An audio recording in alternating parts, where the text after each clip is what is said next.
Hello peeps, it's the Hillbilly Halfwit. How are you today?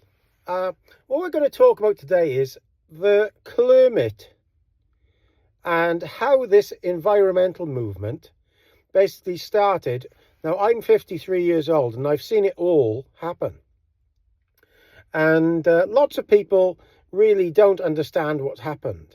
Now, when I was younger, everybody was talking about, what was the buzzword then? The buzzword then was pollution, which everybody agreed on. Even on both sides or every side of the argument, nobody wanted any pollution, including me. If plastics or oil or whatever, or acid rain, nobody wanted pollution. All the elderly, all the young, all agreed on this. But around, I suppose, the late 90s, this started to change, and Al Gore, who was then trying to be the head of America, brought out this film, and it basically started, and Cameron in the UK got elected on climate change, and how everybody was damaging the earth and blah de blah de blah. And lots of people don't realise that it was. I actually heard the guy who was working for Cameron, how they designed this campaign that they all use now. So it was originally a conservative campaign slogan. I can't remember the guy's name at the moment. That's where it all went downhill for the rest of us, because instead of pollution, where everybody was trying to help each other, now it was split down the middle, trying to split the young from the old. And it was intentional. So we have to go back further as well. What is involved with this as well? Back in the late 70s, I think it was the late 70s or the early 80s, there was a guy called the Unabomber. Now, he was a very well-educated guy, and they could not find him for ages. And basically what he was doing was putting devices in planes and in various areas. Say if there was, I think it was like very rich people who were funding things like oil exploration, that sort of thing. You correct me if I'm wrong, but that's what it was mostly about. And he'd got this idealistic view now, very much like the modern new cult has, of everybody who doesn't believe in this is a swine, and everybody else is good. So that's what it was all. That's what Al Gore created again later. So what happened? Basically, they found out that this guy, the Unabomber, when they caught him, was a very well-educated guy, and he had been actually experimented on in university. It sounds bizarre, but they put him through a load of tests and stuff there they turned the guy a bit simple, really, on purpose or not. I don't know, but you go and look at the documentaries about it, you'll be amazed. And even his whole family could see it all happen. But anyway, so they caught him, and he was living in this shack in the middle of nowhere, living this ideal life, like everybody is pushing now. All these climate agenda and protesters are all pushing that life now. And when they caught him, remember, he intending to kill hundreds and hundreds of people. I can't actually remember if they did kill anyone. But there was another one after, another bomber called Timothy McVeigh, I think it was. He blew up another place. But anyway, that's not the same one. So what happened was that all of the academia, when they caught this guy, agreed with everything he said. Because he'd written a manifesto about how to save the planet and how to protest by using that sort of thing that he was using against these oil groups and these rich individuals. And to everybody's surprise back then, a lot of the academia agreed with him, and they would not say he'd done wrong. Now, from that spawned, remember, these people now are in charge of universities and things, this movement we have now.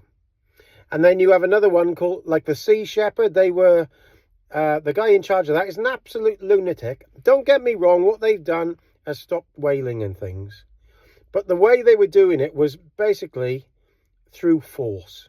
Forcing people to do things. And Dale Vince was funding that. He's a big donor in the Labour Party.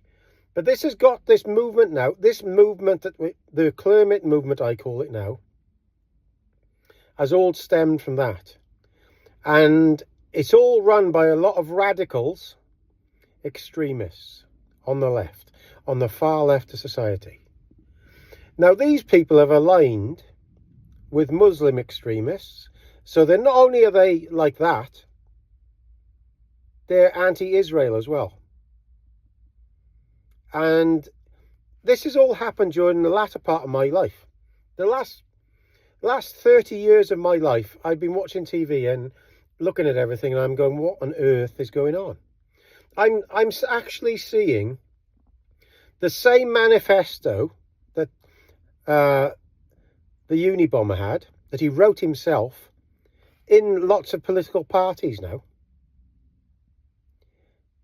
Extremist, really extremist stuff. And if anybody talks up about it, like myself, or anybody else, you're immediately branded right-wing.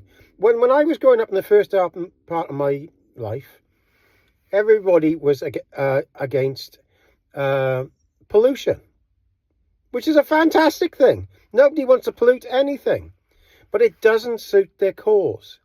Their cause relies on splitting everybody in half and trying to brainwash the young into saying that everybody else is a bad person. Now, that's what's happening now. That is what's happening now. They are brainwashing people in university to think everybody else is dumber than them.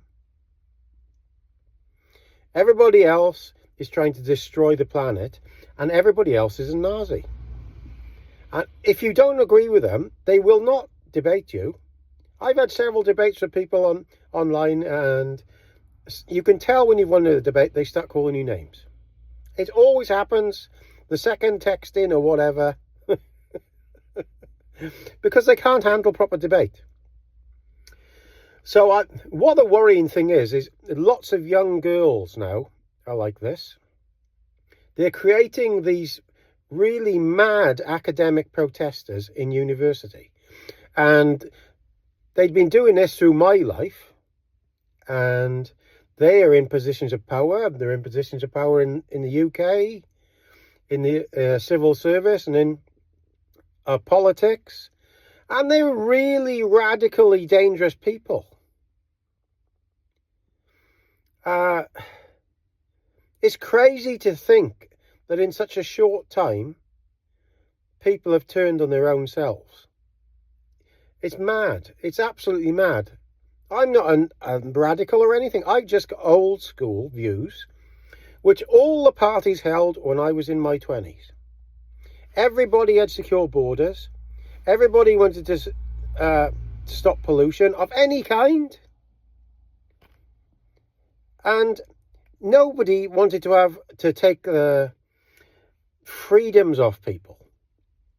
Now, if I say them three things now, you're classed as a Nazi, as I showed in my previous video, in university and in school. Tony Benn had all them views. Tony Benn was anti-war, and he would have been anti-war in Ukraine. And if you say that now, you're a Nazi. It's the craziest thing I've ever seen. That's where all this climate propaganda has come from. It's like the radical people who are trying to create division in society have got charge of, well, the universities, I'm afraid.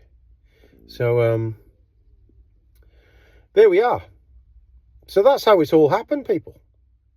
That is an explanation of how it's all happened in such a short time.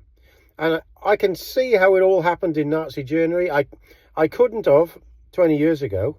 Well, not until the last 10 years. I think I've realised how it all happened in Nazi Germany. We all know that Hitler and them lot all started off as a nationalist, socialist German party. And they used to go to meetings in pubs, and then they grew to bigger union meetings, and then they took over the government, and because people wouldn't listen, they decided to take it over. You know, it's a similar thing that's happening here, because now people are in the UK are rebelling against this constant lunatic stuff that we're having all the time. It's making everybody poorer and our country poorer due to the policies for deindustrialization. And because we're starting to vote for another party, now they're using them same tactics, same as in Nazi Germany. It always happens that way. So there we are. That's Gaz's little chat today. So hope you're okay. Please comment, rate and subscribe, and hype if you don't mind. And I'm going to have some chips. Ta-da.